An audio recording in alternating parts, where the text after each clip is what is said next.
my channel. My name is Amanda, and today I'm going to be doing the mid-year book freakout tag. And yes, I know this is a little late. By the time you guys see it, it will be almost the end of July, so I apologize for that. It should have been filmed last month, but I just didn't have it. So I'm gonna do it now, and I hope you guys enjoy. So this tag, I will include the originators down below. It was two booktubers that created this, and they created this like a few years ago now, so I'll link the channels down below so you guys can go check them out. And without further ado, let's get started because this one's kind of a long one. Best book you've read in 2017 so far. So I'm going to say Every Heart a Doorway by Shauna McGuire. I actually read this one back in January and I absolutely adored it. They are really short. It's a companion series, I believe. The second one just came out and the third one comes out at the end of the year, I believe. I have it on pre-order, but I can't remember. I loved it. I don't even know how to explain it. It's like magical realism. So I really enjoyed that one. That was probably the best book that I've read thus far. I mean, I do have like honorable mentions, but in the sake of keeping this video short, I am just gonna leave it at that. Number 2, the best sequel you've read so far. If you know me, you know that I don't read sequels very often, and I have read quite a few sequels this year so far comparative to what I normally read, and if I have to pick a favorite, I'm gonna say Onyx by Jennifer L. Armentrout. This is the second book in the Lux series, and I did enjoy it. It was quick and cute, and you know, I enjoyed it well enough. I mean, it wasn't mind-blowing, no. Was it literary fiction? No, but it was nice, so I'm gonna say that. Number 3, a new release that you haven't read but you want to, and I'm going to say The Hate You Give by Angie Thomas. I actually did start reading this a couple months ago. I got about 100 pages in before I had to give it back to the library, and I've been waiting to get it back ever since. And because of that, because I know this book is going to be amazing and it's relevant, and I feel like everyone should, it's one of those books that I feel like everyone should have to read. I've ordered it from Book Depository and I should be getting it soon, so I'm really excited to add that to my collection and finally be able to finish it because I've been wanting to do that for quite some time now. Number 4, most anticipated release. I'm going to say Forest of a Thousand Lanterns by Julie C. Dao. D-A-O. I'm not sure how to say that, so I apologize if I butchered it. And basically this was recommended to me, not recommended. I was sold on this book because it is The Wrath and the Dawn meets Snow White and the Huntsman. Like, that's how it's being portrayed, and the cover is beautiful. I'll put a picture right here so you guys can see it. Absolutely beautiful. I'm just really anticipating that one. I do have it on pre-order, so I will get it as soon as it comes out, and I cannot wait. Number 5, biggest disappointment. So for me, the biggest disappointment, the most disappointing book that I've read so far in 2017 is Lucky You by Erica Carter. It was one of my book of the month picks. I had high hopes for it and it fell completely flat and I absolutely hate it. So, number 6, the book that surprised you the most. This would be Eliza and Her Monsters by Francesca Zappia, and I loved that book. It surprised me so much. I went into it, it's so hyped on BookTube right now. I picked it up. The cover to me makes it look very adolescent, and I was like, I don't know if I'm gonna like it, you know, maybe I shouldn't read it, but I decided to read it anyway, and I absolutely loved it. It's not adolescent. I mean, yes, it's teenage, it's you know, but it brought back so many memories for me, and it was just such a like heartwarming read, and I just highly recommend that one. Everyone needs to read it. Number 7, fave new author, and that is going to be Josh Malerman. He wrote Bird Box. He's from Michigan, which is really cool because I'm also from Michigan, and I loved that book. Oh, so good. So I cannot wait to pick up more of his works. I think he just came out with like a short story recently, and I can't wait to pick that one up. So yes, he's definitely going to be a favorite of mine. Number 8 is Fictional Crush. I don't really crush on characters, mostly because I read a lot of YA and that's weird, but I just don't, it's not something that I do. But if I had to pick, I would say Wallace from Eliza and Her Monsters.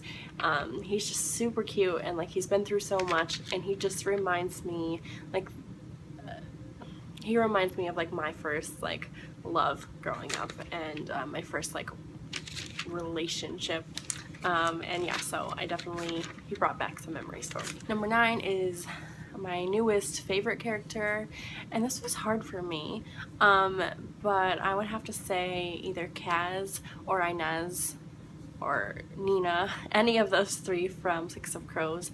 I really like Nina, and I love Inez and Kaz. Like, those are probably my new favorite characters this year. Number 10, a book that made me cry. For this, I'm going to say The Morning They Came for Us, Dispatches from Syria. This is from Janine Di Giovanni. It's a nonfiction read. It does talk about what's going on in Syria and currently.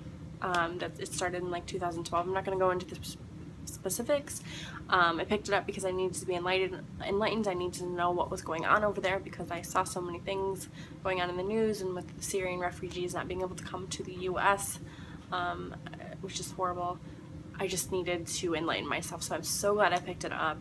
It was heartbreaking and heart-wrenching, but it was so informative, and I learned so much, and it just like opened my heart in so many ways. So that one definitely made me cry. Number 11, a book that made me happy. A lot of books made me happy this year. Eliza and Her Monsters by Francesca Zappia. That made me very happy. Just like took me back in time. Also, My Not So Perfect Life by Sophie Kinsella. That book also made me happy because I could relate to that the main character so much. And I love Sophie Kinsella, so it was a quick, easy read. I could go on, but those are just a couple. Number 12, your favorite book to movie adaptation. For this one, I'm going to say a TV show, actually. My favorite book to TV show adaptation, Big Little Lies by Leanne Moriarty. I loved the TV show. I don't know if it was the characters or the way they did it, but anyway, I loved it. Now, when I read the book, I wasn't like the hugest fan. Like, it was okay, but it wasn't my favorite. But the TV show, like, I fell right in love with it, so that was great. Number 13 was my favorite video to film, and that was the Drunk Book Tag, and I'll link it down below. You guys can go check it out if you haven't.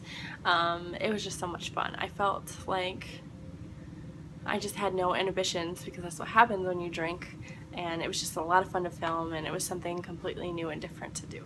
Number 14, the most beautiful book that you've bought so far this year. Now, I don't have it on me yet. It is on order, so I should have it soon, and that is the 20th anniversary edition of Harry Potter and the Philosopher's Stone.